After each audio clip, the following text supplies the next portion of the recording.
हाँ जी, PFPP principles of food processing and preservation के अंदर हमारा एक प्रिजर्वेशन मेथड आता है, preservation of food by radiations. हम लोगों ने अभी तक जितनी भी चीज़ें पढ़ी थी, जैसे हम लोगों ने प्रिजर्वेशन बाय शुगरिंग सॉल्ट किया था, हम लोगों ने हर गर्म भी कर रहे थे, हम लोग ठंडा भी कर रहे थे, हम लोग केमिकल्स भी ऐड कर रहे थे। तो इन सभी से अगर हम लोग डिफरेंट माने तो जो रेडिएशंस हैं, रेडिएशंस के अंदर हम कोई भी चीज़ को ऐड वगैरह कुछ नहीं करते। हम यहाँ पे किरणों के थ्रू, रेडिएशन है, वेव्स हैं, उनके थ्रू हम लोग फूड को प्रिजर्व करते हैं। और फूड इरिटेशन को हम लोग कुछ बुक्स के अंदर अगर आप लोग देखोगे तो वहाँ पर आप लोगों को टर्म मिलेगी, कोल्ड स्टेरिलाइजेशन भी इसको बोला जाता है। क्योंकि स्टेरिलाइजेशन के अंदर जब हम लोग करते हैं हाई टेम्परेचर जैसे 121 डिग्री सेल्सियस और 15 मिनट्स का जो होता है, उसके अंदर हम लोग क्या करते हैं कि किलिंग ऑफ माइक्रो ऑर्गेनिजम्स होता है। तो यहाँ पर भी हमारा क्या होता है, प्रिजर्वेशन इस मेथड में भी हम लोग किलिंग ऑफ माइक्रो ऑर्गेनिजम्स करते हैं। बट यहाँ पर टेम्परेचर के ऊपर, उसकी अपीयरेंस के ऊपर, उसकी कोई ज़्यादा उसकी फिजिकल करेक्टरिस्टिक के ऊपर या उसकी केमिकल कंपोजिशन पे कोई ज़्यादा इफेक्ट नहीं पड़ता।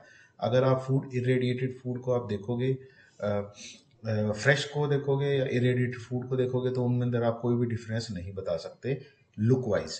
ठीक है, तो बहुत ही, अगर हम लोग बात करें इंडिया के हिसाब से बात करें, हम लोग फूड प्रिजर्वेशन मेथड के से काफ़ी मॉडर्न टेक्निक हम लोग कह सकते हैं एज कम्पेयर टू अदर जो हम लोगों ने जितनी टेक्नोलॉजीज पढ़ी थी। इसके फूड रेडिएशन की अगर डेफिनेशन की बात करें तो क्या है, एक अच्छा, सबसे पहले क्या आपको ये जो लोगो दिखाई दे रहा है, ये लोग, कोई भी फूड जब इरेडिएटेड होगा तो उस फूड के ऊपर आप लोगों को ये एक लोगो जरूर मिलेगा, जिसका मतलब है कि इस फूड के अंदर रेडिएशंस के थ्रू प्रिजर्वेशन की गई है। ठीक है, तो फूड इरेडिएशन क्या, the exposure of food material under lower dose of radiation which are less damaging to the food is known as irradiation। मतलब exposure of food material under low doses of radiations। ठीक है, is called food irradiation। दूसरा क्या है, अगर दूसरी definition की बात करें, it is the process of preserving the food by ionizing gamma rays, x rays, electronic beams. It destroy the microorganisms and inhibit the biochemical changes. ठीक है, यहाँ पर क्या बायोकेमिकल चेंजेस है वो उसके अंदर अफेक्ट डलता है, बायोकेमिकल चेंजेस को उसको रोका जाता है, और माइक्रो ऑर्गेनिजम्स है उसकी ग्रोथ को रोका जाता है यहाँ पर रेडिएशंस के थ्रू, रेज के थ्रू। फूड रेडिएशन के अंदर अगर हम बात करें तो काफ़ी जगह एक डिस्कशन का विषय या एक क्या कहते हैं, एक ऐसी टर्म है, जैसे कुछ इंडस्ट्री में या कुछ लोगों के अंदर माइंडसेट ये रहता है कि भाई रेडिएशन अगर यूज़ कर रहे हैं तो ये हो सकता है कि रेडियो एक्टिव फूड बन गया हो या रेडियो एक्टिव मटेरियल इसके अंदर जनरेट हो गया हो। तो इसलिए कुछ जगह इसको यूज़ करना अवॉइड माना जाता है। एक ये कुछ जगह पे इसको यूज़ किया भी नहीं जाता लोगों के थ्रू। अदरवाइज अगर इसकी बात करें यूजेस के मामले में तो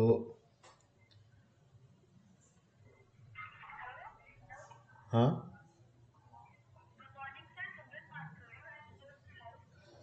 तो फूड इरिटेशन क्या है, food irritation is a physical process like drying है, फ्रीजिंग है, canning and pasteurisation.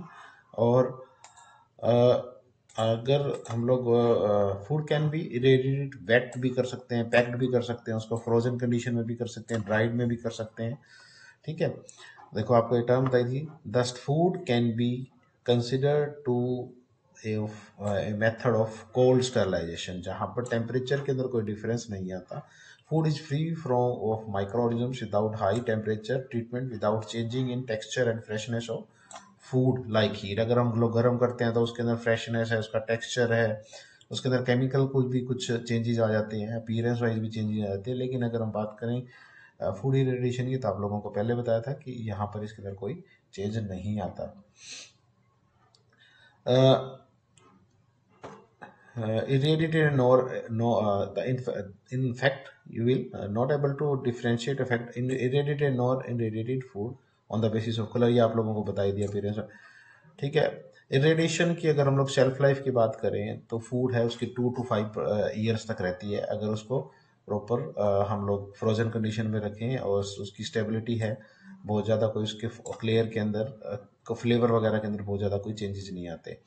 As a fumigants के तौर पे भी इसको यूज़ किया जाता है, ठीक है।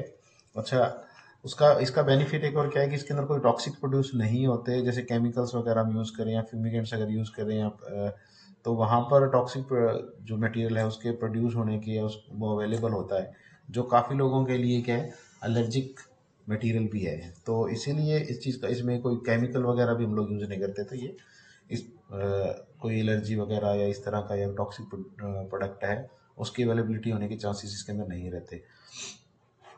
Irradiation can be used on packed food commodities, ये आप लोगों को बताया था कि पैक्ड फूड कमोडिटीज के ऊपर भी करा जाता है।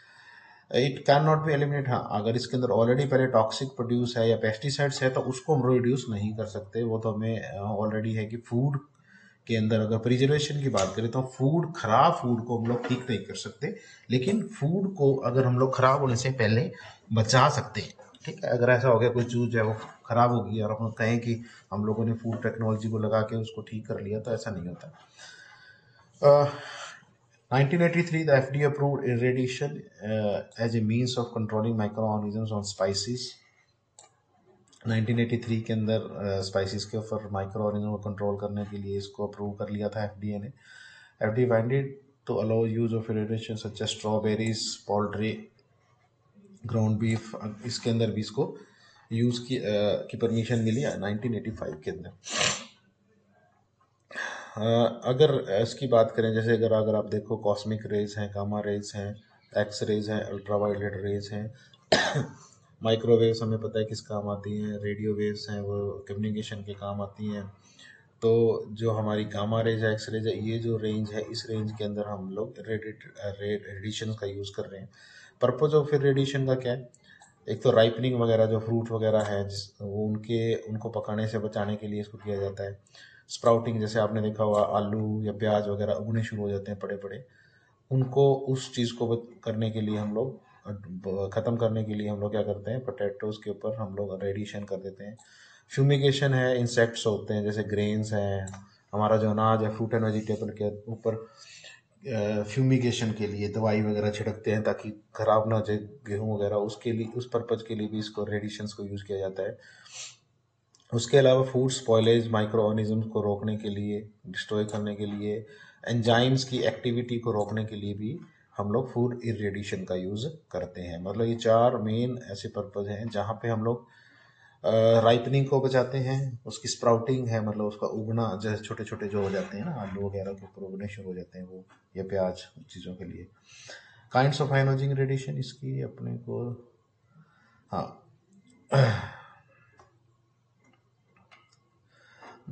these high energy radiation can change atoms into electrical charge ions by knocking out an electron from outer orbit, and thus is called ionizing radiations, ठीक है। These are represented in equation, इस equation के अंदर हम लोग इसको represent करते हैं। इसकी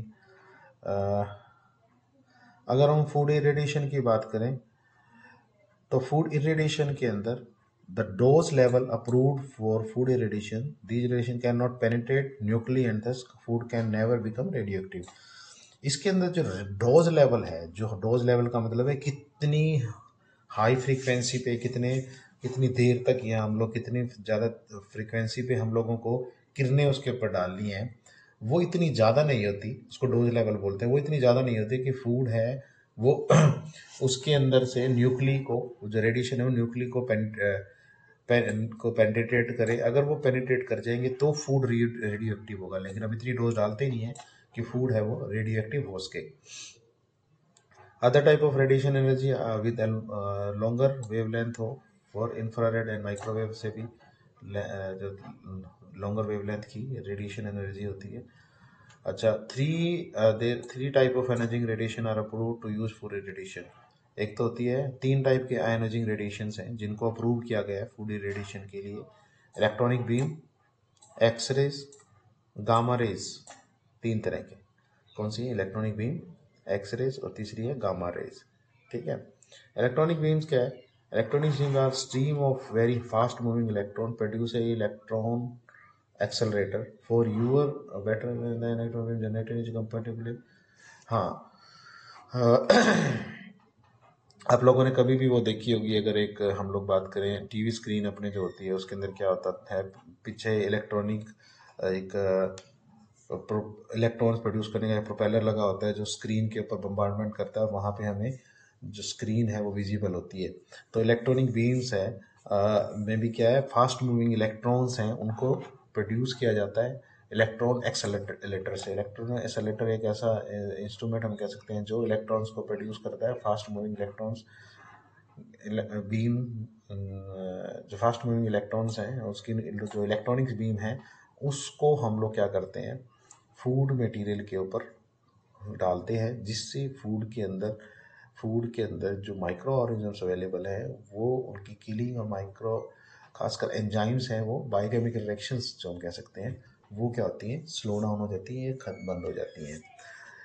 इलेक्ट्रॉनिक बीम का एक सबसे बड़ा प्रॉब्लम क्या है कि ये सिलेक्टिव एप्लीकेशंस हैं और इनकी जो पेनिट्रेशन मतलब क्या है, पार करने की क्षमता।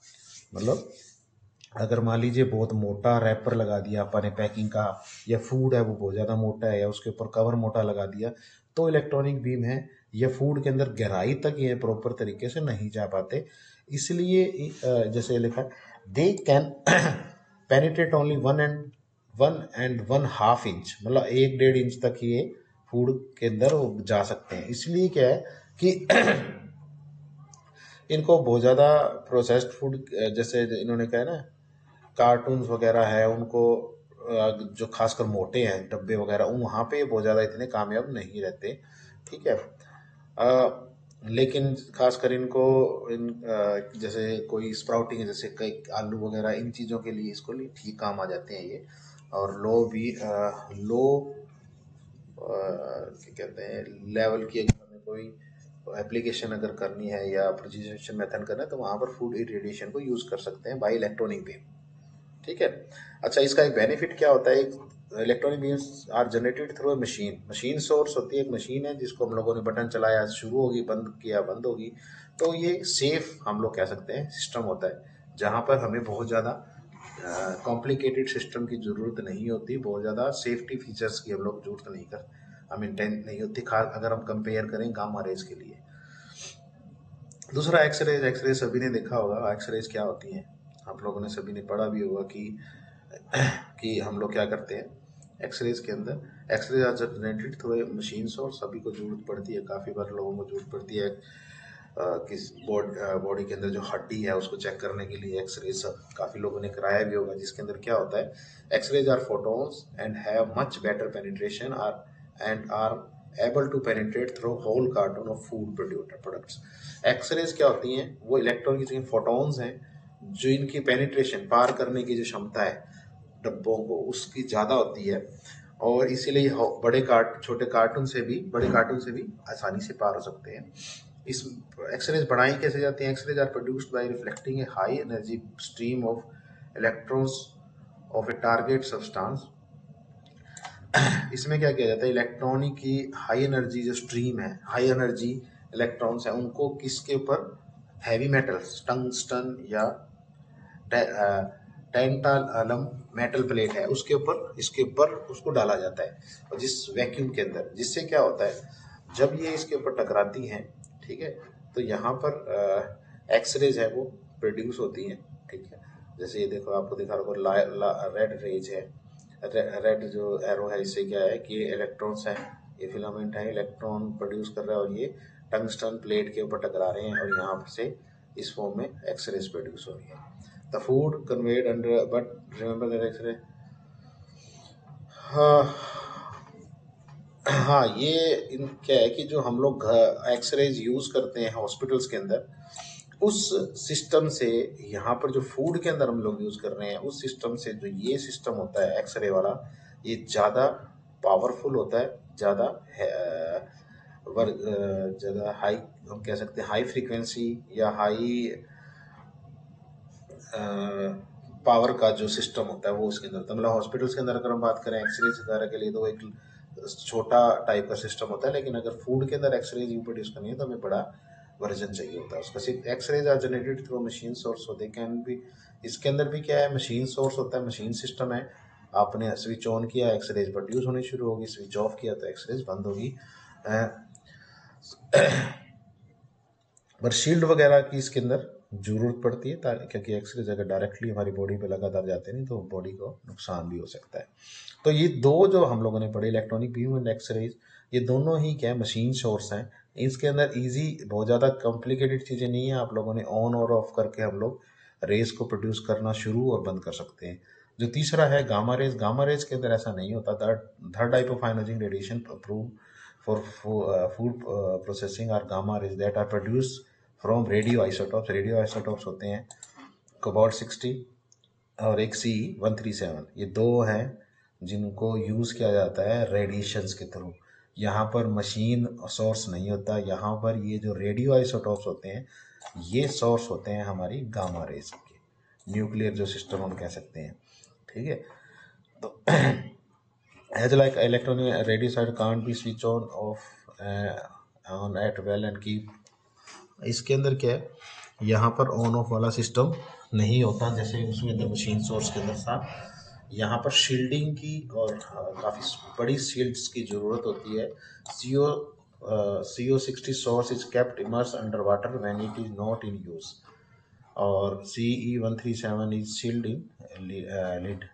जैसे कोबाल्ट 60 वगैरह या CE137 है, इनको हम लोग डिप करके रखते हैं। जैसे कोबाल्ट 60 को पानी के अंदर डुबा के रखना पड़ता है अगर इसको यूज़ नहीं करना, उसको लिड के अंदर। Due to their continuous operation radioisotopes needs to be replaced from time. ये गामा रेज के आर फोटोन्स हैं, ये फोटोन्स हैं, इनकी पेनिट्रेटिंग पावर काफ़ी अच्छी होती है, लेकिन इसके लिए जो अरेंजमेंट बनाना पड़ता है, जो सिस्टम बनाना पड़ता है वो काफ़ी कॉम्प्लिकेटेड होता है। वॉल्स बनानी है जहाँ पे फूड को प्रोसेस कर रहे हैं वो काफ़ी मोटी होनी चाहिए, और काफ़ी जैसे न्यूक्लियर एक प्लांट टाइप के सिस्टम की तरह से इसका अरेंजमेंट हो जाता है गामा रेज अगर हम यूज़ कर रहे हैं इरेडिएटेड फूड इरेडिएशन के अंदर। तो एक ये चीज़ इंपॉर्टेंट इसके अंदर हो जाती है थोड़ी सी।